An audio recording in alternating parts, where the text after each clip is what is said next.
टूनी के दो बच्चे थे। दोनों ही बहुत ही शरारती थे। उन्हें जो चीज चाहिए होती तो बस चाहिए होती। अगर उन्हें वो चीज न मिलती तो सारा घर अपने सर पे उठा लेते। इसलिए उन्हें जो चाहिए होता वो उन्हें ला कर दिया करती। एक दिन वो पूनम की रात थी। चंद्रमा अपने पूर्ण रूप में बहुत ही बड़ा दिखाई दे रहा था। टूनी के बेटे ने ये देख मन ही मन सोचा, ये खिलौना कितना अच्छा है, मुझे ये बहुत पसंद आया। मैं अपनी माँ से अभी के अभी जाकर कहूँगी कि मुझे वो खिलौना दिला दे। मामा चलो ना, मेरे साथ एक बार बाहर चलो ना। क्यों बेटा, क्या बात है? उत्सुक होकर बेटी बोली। माँ मेरे साथ बाहर चलो ना, बताती हूँ। बाहर जाकर जब माँ ने पूछा कि क्या बात है, तब बोली, माँ देखो ना वो खिलौना, माँ मुझे वो खिलौना चाहिए। यूँ उसने चांद की ओर इशारा करते हुए माँ से कहा, बेटा वो खिलौना नहीं, चांद है और वो हमसे बहुत दूर है, उससे खेला नहीं जाता बेटा। माँ मुझे भी वो खिलौना चाहिए, हमें वो खिलौना चाहिए चाहिए चाहिए। मैंने कहा तो सही कि वो खिलौना नहीं है। मेरी बात समझ में आ रही है या नहीं? वो खिलौना नहीं है। यूँ समझाने पर भी दोनों जिद के चलते रोने लगी। ठीक है, तुम्हें वो चाहिए ना, मैं भी लाती हूँ। ये कहकर माँ टूनी घर के अंदर गई और एक बड़े से पतीले में पानी भरकर बाहर ले आई। उसे ठीक चांद के सामने रखा, जिससे चांद का प्रतिबिंब, देखो आ गया ना चांद तुम्हारे पास। अरे वाह चंदा मामा। पर पानी के हिलने की वजह से वो धुंधला सा नजर आ रहा था। नहीं, ये चंदा मामा नहीं है। चंदा मामा तो वो वहाँ पर है। माँ दिला दो ना माँ। यूँ फिर से उन दोनों ने चांद लाकर देने की जिद की। हे भगवान, मैं क्या करूँ इन दोनों का? दोनों जोर जोर से रोए जा रहे थे। तभी उन दोनों की रोने की आवाज सुन आस पड़ोस में रहने वाली टूनी की सहेलियाँ वहाँ पर आई। अरे टूनी, क्या हुआ? तुम अपने बच्चों को क्यों रुला रही हो? भला मुझे इन्हें रुलाने में क्या मजा आएगा? ये दोनों उस चांद को लेकर आने की जिद कर रहे हैं। मैं क्या करूं? चांद कोई खेलने की चीज नहीं है। माँ की बात मानो बच्चों, जिद मत करो। बच्चे फिर भी नहीं मान रहे थे। तब मही ने बोला, अच्छा बच्चों, तो तुम्हें चंदा मामा चाहिए ना? ठीक है, मैं तुम्हें चंदा मामा ला कर देती हूँ 15 दिनों के अंदर। पर अगर तुमने मेरी बात मानी तो ही लाऊंगी। तब बच्चों ने पूछा, क्या आप सच में ला कर देंगी?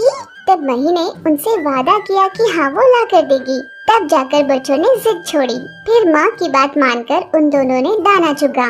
जब बच्चे दाना चुग रहे थे तब टूनी की सहेलियाँ वहीं पर थी। दाना चुगने के बाद बच्चे खेलने के लिए बाहर निकले। मही, ये तूने क्या कर दिया? चाहे जैसे भी समझाओ वो समझने वाले नहीं हैं। अरे टूनी, 15 दिनों के बाद अमावस है ना, उस दिन हम चांद को लेकर आ जाएंगे। तब उन्हें समझ में आएगा कि चांद कितना अनमोल है। ये कहकर सभी सहेलियाँ वहाँ से चली गयी। अगली सुबह उन सभी सहेलियों ने मिलकर बड़ी मुश्किल से चांद जैसा एक आकार बना लिया।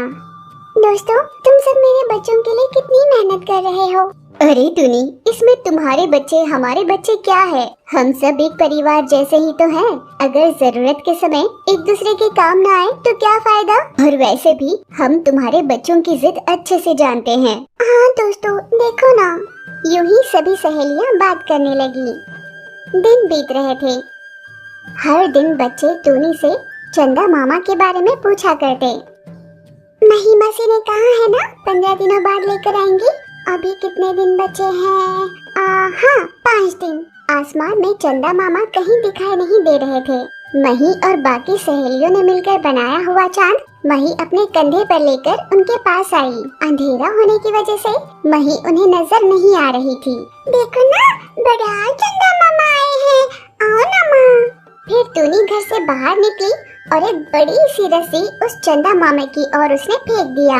डोरा उस रस्सी को पकड़कर चंदा मामा के पास गई और उसे रस्सी से बांध दिया। टूनी ने ऐसे जताया जैसे उसने जोर लगाकर उस चंदा मामा को जमीन पर खींचा हो।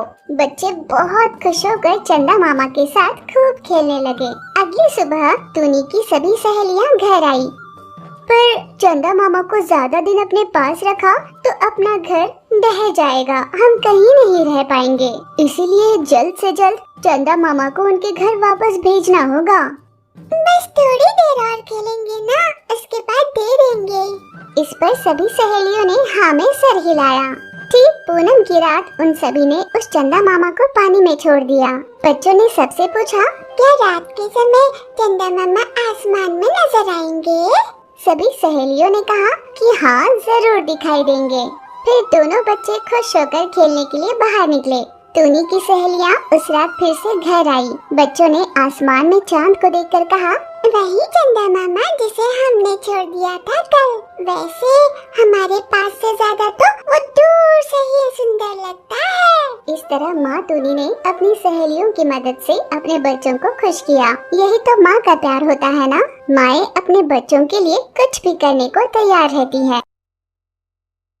एक जंगल में टूनी नाम की एक गरीब चिड़िया रहा करती थी। वो अपनी इकलौती बेटी के साथ रहती थी। उसके पड़ोस में छोटू नाम की एक धनवान तोता रहा करती थी। एक दिन टूनी चिड़िया मन ही मन सोच रही थी, आज मेरी बेटी का जन्मदिन है, पर हम जैसे गरीब के नसीब में जन्मदिन मनाने का मौका भला कहाँ आता है। शादी की सालगिरह, जन्मदिन, ऐसी खुशियाँ तो धनवान की झोली में ही होती है। हम जैसे गरीब की किस्मत में दुखों के अलावा और कुछ लिखा नहीं होता। मेरी बेटी को किसी न किसी चीज में उलझाकर व्यस्त रखना होगा। यूँ अपने आप में ही बात करती हुई टूनी बहुत उदास हो रही थी। इतने में टूनी की बेटी घर से बाहर निकली और आंगन में खड़ी अपनी माँ के पास आकर कहने लगी, माँ, आज मेरा जन्मदिन है ना, तो क्या हम सभी को बुलाकर घर में पार्टी करें? कुछ दिनों पहले अपने पड़ोस में रहने वाले छोटू तोता के यहाँ जब जन्मदिन की पार्टी थी तो उन्होंने सबको बुलाया और कितनी धूमधाम से जन्मदिन मनाया था, है ना? बेटा, छोटू तोता का परिवार बहुत धनवान है, वो ऐसे पार्टीज कर सकते हैं, पर हम जैसों के पास पैसे कहाँ से आएंगे बेटा? इसलिए हम जैसों के यहाँ जन्मदिन जैसा कोई उत्सव नहीं मनता। मैं तुम्हारे लिए कुछ नहीं कर सकती बेटा, इस लाचार माँ को माफ कर देना।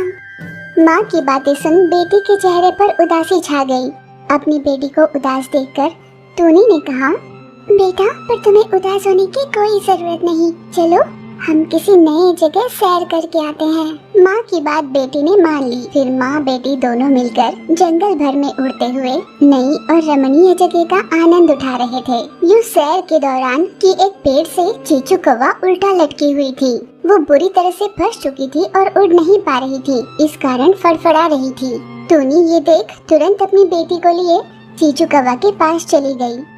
अरे ये क्या हो गया? तुम इस तरह उल्टा क्यों लटक रही हो? पतंग के मांझे में मेरे पैर उलझकर फंस गए और इसी वजह से मैं यहाँ से उड़ नहीं पा रही हूँ। आप चिंता मत कीजिए, मैं आपकी मदद करूँगी। नन्ही सी चिड़िया उड़कर पेड़ की उस टहनी पर गई जहाँ वो फंसी हुई थी। अपनी चोंच से उसने उस धागे को काटने की कोशिश की। लंबे प्रयास के बाद धागा टूट गया। चीचू कौवा अब आजाद हो गई थी। वो बहुत खुश थी। वो टूनी चिड़िया की बेटी के साथ टूनी के सामने पहुँची। टूनी, तुम्हारी बेटी बहुत ही कोमल हृदय वाली है। मैं तकलीफ में थी, ये देखकर उसने खुद को तकलीफ पहुंचाई, पर मुझे छुड़ाने के लिए पूरा प्रयास किया और बचा भी लिया। आज मैं अगर जिंदा हूँ तो तुम्हारी बेटी की ही वजह से। मेरे पास तो वैसे बहुत धन है, पर उसका क्या फायदा? आज मेरा धन मेरी जान बचाने के काम नहीं आया। जिसके मन में दूसरों के प्रति प्रेम भावना होती है, मदद करने के गुण होते हैं, वही असली मायने में धनवान कहलाता है। सही कहा। आज मुझे अपनी बेटी पर बहुत गर्व हो रहा है। आज औरों से मेरी बेटी की तारीफ सुनकर मेरा सीना गर्व से चौड़ा हो रहा है। साधारणतः हर कोई अपने बच्चों को जन्मदिन पर तोहफा देते हैं, उपहार देते हैं, पर आज मेरी बेटी के जन्मदिन पर मेरी बेटी ने ही मुझे उपहार दिया है। आज मुझे बहुत गर्व हो रहा है। क्या कहा? आज तुम्हारी बेटी का जन्मदिन है? चलो चलो, हम उसके लिए यादगार बनाते हैं। इसके जन्मदिन को धूमधाम से मनाने की तैयारी करते हैं।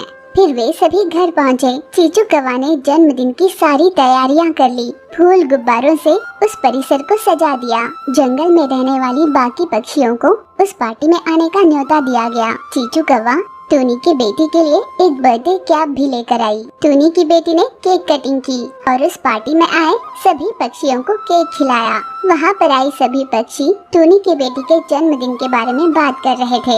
जन्मदिन का उत्सव खत्म होने के बाद, चीचू तुम्हारा बहुत धन्यवाद। मैंने सपने में भी नहीं सोचा था कि इस जिंदगी में मैं अपनी बेटी का जन्मदिन मना भी पाऊंगी। मुझे इस बात की बहुत खुशी है। मैं तुम्हारा ये ऋण कभी नहीं चुका पाऊंगी।